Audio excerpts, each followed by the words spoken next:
প্রাচীনকালে একটি গ্রামে একজন লোক বাস করত, যিনি একটি ঘোড়া পালতেন। সেই লোকের 4টি ছেলে ছিল।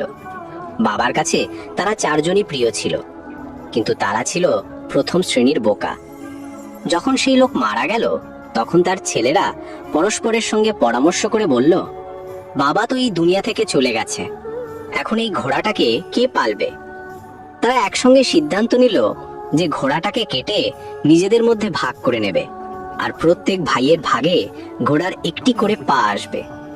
কিন্তু তাদের জন্য সমস্যা হলো এই যে ঘোড়ার বাকি শরীরটাকে কিভাবে ভাগ করা যায়।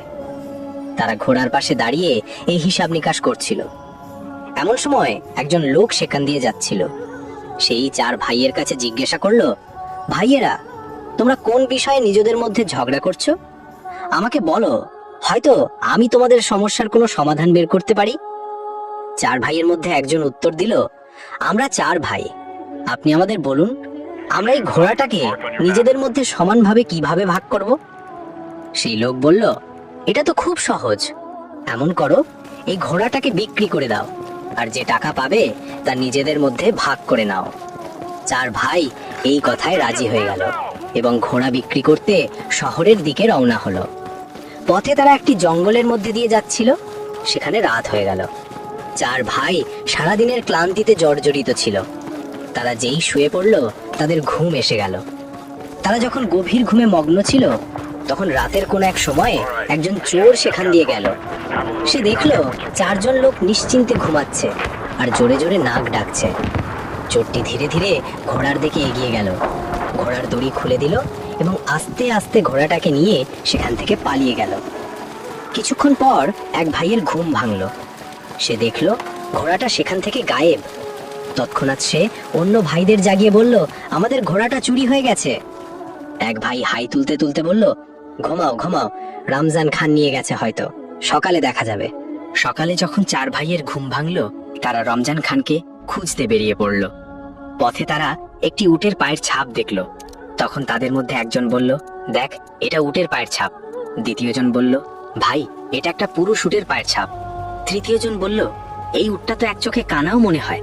এবার চতুর্থজন বলল, দড়ি ছিঁড়ে পালিয়েছে হয়তো। তারপর তারা 4 জন এগিয়ে গেল। এখনো খানিকটা দূর যাওয়ার পর তারা দেখলো একজন লোক উদ্বিগ্ন অবস্থায় আসছে। সে তাদের জিজ্ঞাসা করলো, তোমরা এখানে কোনো উট দেখেছো কি? তাদের মধ্যে একজন বলল, পুরুষ উট। দ্বিতীয়জন বলল, এক চোখে কানাও ছিল। তৃতীয়জন বলল, দড়ি ছিঁড়ে পালিয়েছিল। সেই লোক বলল, তোমরা একদম ঠিক বলছো, বলো উটটাকে কোথায় দেখেছো? তারা একসঙ্গে বলে উঠল, আমরা তো উট দেখিনি, তুমি সামনে গিয়ে খুঁজে দেখো। সেই লোক বলল, ভাইরা, তোমরা উট সম্পর্কে এত তথ্য জানো, তবু অস্বীকার করছো? এটা কি কথা হলো? হয়তো তোমরাই আমার উট চুরি করেছো। চলো বাদশার কাছে যাই, তিনি এ বিষয়ে ফয়সালা করবেন। 4 ভাই এবং উটের মালিক বাদশার দরবারের দিকে রওনা হলো। পথে মাটিতে তারা একজন মানুষের পায়ের ছাপ দেখলো। 4 ভাইয়ের মধ্যে একজন বলল, এটা একজন মহিলার পায়ের ছাপ। দ্বিতীয়জন বলল, এই মহিলা বাড়ি থেকে রাগ করে বেরিয়েছে। তৃতীয়জন বলল, ভাই, এই মহিলা তো গর্ভবতী মনে হয়। কথা বলতে বলতে তারা এগিয়ে গেল। তখন একজন লোক দৌড়ে এসে জিজ্ঞাসা করলো, ভাইয়েরা, পথে কোনো মহিলাকে দেখেছো কি? এক ভাই বলল, যে রাগ করে বাড়ি থেকে বেরিয়েছিল। দ্বিতীয় ভাই বলল, আমার মনে হয় সে গর্ভবতীও ছিল। সেই লোক বলল, হ্যাঁ হ্যাঁ, একদম ঠিক। তৃতীয়জন বলল, রাতের বেলা বাড়ি থেকে পালিয়েছিল। সে বলল, হ্যাঁ হ্যাঁ, একদম ঠিক, বলো সে কোথায়? 4 ভাই আবার একসঙ্গে বলল, আমরা তো তাকে দেখিনি, অন্য কোথাও খুঁজে দেখো। সেই লোক বলল, তোমাদের কথায় আমি কিভাবে ভরসা করব? তোমরা সবকিছু জানো, আর এখন বলছো যে এ সম্পর্কে কিছুই জানো না। আমার স্ত্রী নিশ্চয়ই তোমাদের কাছে আছে। ভাইয়েরা বলল, যদি তুমি আমাদের উপর সন্দেহ করো আর আমাদের কথায় ভরসা না করো, তাহলে চলো আমাদের সঙ্গে বাদশার কাছে চলো, তিনি এই বিষয়ে ফয়সালা করবেন। এবার সেই লোকও তাদের সঙ্গে চলতে শুরু করলো। পথে চলতে চলতে তারা একটি শহরে পৌঁছালো। একটি গলিতে তারা একজন লোকের কাছে জিজ্ঞাসা করলো, রমজান খানের বাড়ি কোথায়? সে পাশের বাড়িটার দিকে ইশারা করলো। ঠিক তখনই একটি বাড়ি থেকে একজন লোক বেরিয়ে এলো এবং বলল, রমজান খান আমি, বলো কি ব্যাপার? ভাইয়েরা বলল, কাল রাতে তুমি আমাদের ঘোড়াটা নিয়ে গিয়েছিলে, সেটা আমাদের ফেরত দাও। রমজান খান বলল, আমি তো আমার বাড়িতেই আছি, তোমরা পাগল বোকা, আমি কিভাবে তোমাদের ঘোড়া নিয়ে যাব? ভাইয়েরা বলল, যদি তুমি অস্বীকার করো তাহলে চলো বাদশার কাছে চলো। এবার তারা সবাই বাদশার দরবারে পৌঁছালো। বাদশা তাদের জিজ্ঞাসা করলেন, তোমরা এখানে কেন এসেছো, কি ব্যাপার?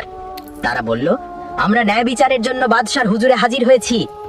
তারপর সবাই বাদশাকে একে একে সব কথা বলল। উটের মালিক বলল, জনাব, এরা প্রথমে আমার হারানো উট সম্পর্কে সব কথা ঠিকঠাক বলল, আর তারপর বলে যে তারা সেটা দেখেনি।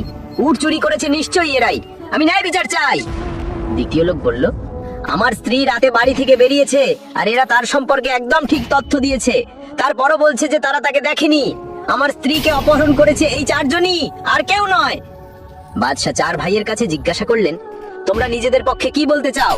ভাইয়েরা উত্তর দিল, হুজুর, আমাদের কথা আগে মনোযোগ দিয়ে শুনুন। রাতে রমজান খান আমাদের ঘোড়া চুরি করেছে। তারা এটুকু বলতেই রমজান খান বলে উঠল, আলিজা, আমার এ সম্পর্কে কিছুই জানা নেই, এরা আমাকে বিনা কারণে ধরে এনেছে। বাদশা চার ভাইয়ের কাছে জিজ্ঞাসা করলেন, বলো, যখন রমজান খান ঘোড়া চুরি করে নিয়ে যাচ্ছিল তখন তোমাদের মধ্যে কেউ কি তাকে দেখেছো? ভাইয়েরা বলল, হুজুর, আমাদের মধ্যে কেউ তাকে দেখেনি। তখন বাদশা রেগে বললেন, যখন তোমরা তাকে দেখোইনি তাহলে তার উপর মিথ্যা অপবাদ কেন দিচ্ছ? আর যারা তোমাদের বিরুদ্ধে নিজেদের মামলায় অভিযুক্ত করছে তাদের বিরুদ্ধে তোমরা কি বলতে চাও?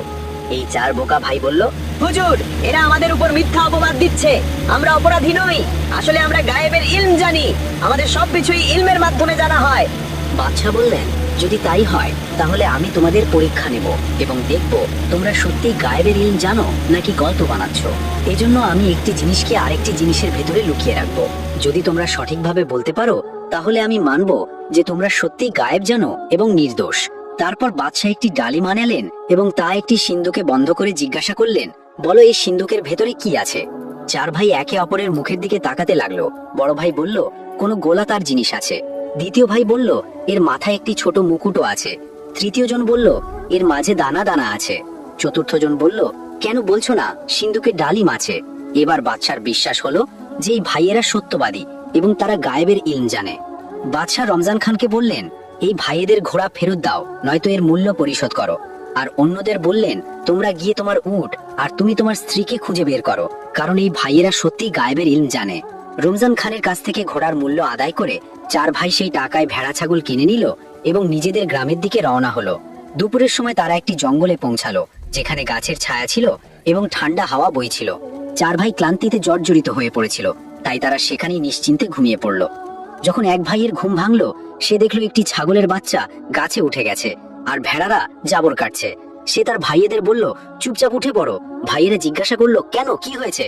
সে বলল, ছাগলগুলো ডাল ভাঙছে আর ভেড়ারা আমাদের মারার জন্য পরামর্শ করছে। চার ভাই সেখান থেকে পালিয়ে গেল এবং ভেড়া ছাগলগুলোকে সেখানেই ফেলে রেখে গেল। একটি ভেড়া তাদের পিছু নিল। তখন এক ভাই পাথর তুলে ভেড়াটার উপর ছুঁড়ে বলল, ভাইয়েরা, একটাকে তো আমি মেরে ফেলেছি, এখন যত তাড়াতাড়ি সম্ভব এখান থেকে পালাও। তারা অনেকক্ষণ ধরে দৌড়াতে দৌড়াতে ক্লান্ত হয়ে গেল এবং তাদের শ্বাস ফুলতে লাগলো। দৌড়াতে দৌড়াতে তারা থামলো এবং একজন বলল, গুনে দেখ আমরা সবাই ঠিক আছি কিনা। এই বলে চতুর্থ ভাই গুনতে শুরু করলো, কিন্তু নিজেকে গুনতে ভুলে গেল এবং বলল, আমরা তো তিনজন, আমাদের চতুর্থ ভাই গায়েব। দ্বিতীয় জন বলল, থাক আমি গুনি। তারপর সে গুনতে শুরু করলো, 1, 2, 3। সেও নিজেকে গুনল না এবং বলল, আমাদের মধ্যে সত্যি চতুর্থ ভাই গায়েব। এভাবে একে একে চারজনই গুনল এবং প্রত্যেকে নিজেকে গুনতে ভুলে গেল। তারা ভাবতে লাগলো যে চতুর্থ ভাই কোথাও হারিয়ে গেছে। এমন সময় সেখান দিয়ে একজন ঘোড়সওয়ার যাচ্ছিল। সে ভাইদের এই আচরণ দেখে বুঝলো যে এরা প্রথম শ্রেণীর বোকা। সে বলল, যদি আমি তোমাদের গুনতি পুরো করে দিই তাহলে আমি কি পাবো? ভাইরা বলল, তাহলে আমরা সবাই তোমার গোলাম হয়ে যাব। তুমি আমাদের যেখানে নিয়ে যাবে আমরা তোমার সঙ্গে যাব। ঘোড়সওয়ার প্রথমে এক ভাইয়ের হাত ধরে বলল, 1। তারপর দ্বিতীয় জনের হাত ধরে বলল, 2। এভাবে গুনতি পুরো করলো। এতে চার ভাই খুশি হয়ে গেল এবং বলল, আজ থেকে আমরা তোমার গোলাম। ঘোড়সওয়ার তাদের জিজ্ঞাসা করলো, তোমরা এভাবে পালাচ্ছিলে কেন? তারা একসঙ্গে বলল, আমাদের ছাগলগুলো ডাল ভাঙছিল আর ভেড়ারা আমাদের মারার জন্য পরামর্শ করছিল। ঘোড়সওয়ার তাদের বলল, এখন আমার সঙ্গে চলো,